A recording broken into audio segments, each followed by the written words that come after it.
Smart Ideas avec Jules Thévenot, bonjour. Bonjour. Bienvenue, vous êtes le cofondateur, président de Mint Bikes. Vous l'avez créé en 2021 avec Rodolphe Cadar. Et avec quelle idée? Revenons au départ. Donc l'idée pour nous, c'était de rendre plus accessible et plus durable le vélo haut de gamme.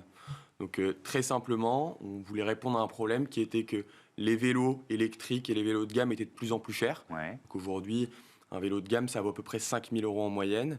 Et qu'en parallèle, quand on voulait acheter un vélo d'occasion, on se retrouvait sur Le Bon Coin à échanger 3 000 € en espèces avec un particulier qu'on ne connaissait pas sur un parking. Et donc nous, on a voulu répondre à ce problème avec une proposition de valeur très simple.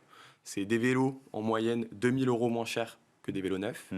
Des vélos qui permettent d'éviter de produire du CO2, donc c'est 113 kg d'équivalent CO2 évité par rapport à un vélo neuf, et une qualité garantie plus un service par rapport à ce qu'on retrouve sur Le Bon Coin. Donc vous achetez des vélos, vous les reconditionnez, vous les revendez, c'est ça le principe de base. À qui vous achetez vos vélos? Parce que voilà, quand on est dans un modèle économique, j'imagine qu'il faut quand même en produire et en revendre pas mal chaque mois. Ouais, exactement. Donc nous, c'est un modèle qui est inspiré d'Aramis Auto, donc comme vous l'avez dit, achat, reconditionnement, vente, et on achète aux particuliers et aux professionnels. Donc les professionnels, ça peut être des boutiques de vélos, c'est comme des garages automobiles qui, quand vous allez acheter un vélo neuf, vont vous proposer de racheter votre vélo d'occasion, et on se positionne derrière pour le racheter. Des loueurs ou encore des gens qui font de la LLD. Donc nous, on va racheter des flottes d'occasion en fin d'année, en fin de saison. Et vous en reconditionnez combien par mois? Alors en ce moment, on est sur un volume d'environ 300 vélos par mois. D'accord.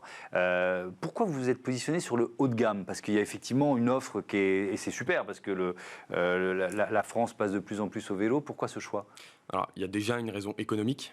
C'est que, basiquement, quand on a un vélo à 50 ou 100 € de Décathlon, simplement le rapatrier dans l'entrepôt coûte plus cher que la valeur du vélo. Donc, on ne peut pas réparer ces vélos-là. Il y a une deuxième raison qui est justement la réparabilité, la durabilité des vélos bas de gamme. En fait, c'est très très dur à réparer. On parle de pièces chinoises et donc il n'y a pas de durabilité dans les vélos bas de gamme. Et la troisième raison, elle est basique, c'est que en fait, quand on est sur un bon vélo, on en fait plus. On pratique plus. Et donc, on va être en meilleure santé. On va participer plus activement à sauver la planète que quand on a un vélo bas de gamme où on est moins à l'aise. Oui, d'ailleurs, vous dites, notre mission, c'est de sauver la planète à notre échelle, aider les gens à être en meilleure santé.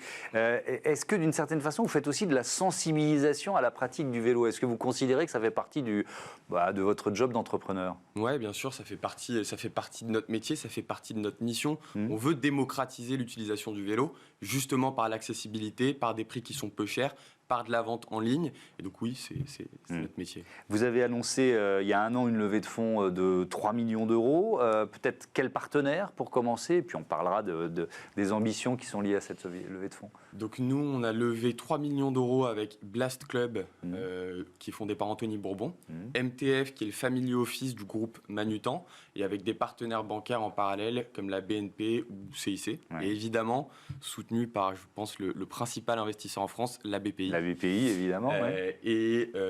Là, on active, du coup, on est en train de préparer une seconde levée de fonds de 4 millions d'euros qui se fera avec nos partenaires historiques et avec des nouveaux partenaires. Et avec quelle stratégie?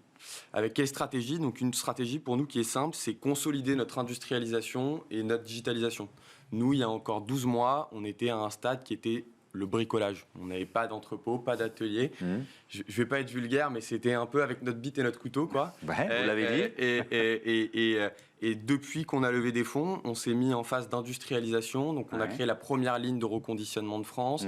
On a investi dans des nouveaux outils technologiques. Et l'idée, ça va être de consolider, de renforcer justement cette industrialisation et cette digitalisation pour aller chercher une place de leader en France. Dernière question, totalement de curieux, il y a plus de demandes pour les vélos électriques, clairement, ou pas forcément? Non, pas forcément. Nous, aujourd'hui, c'est 50-50 pile poil.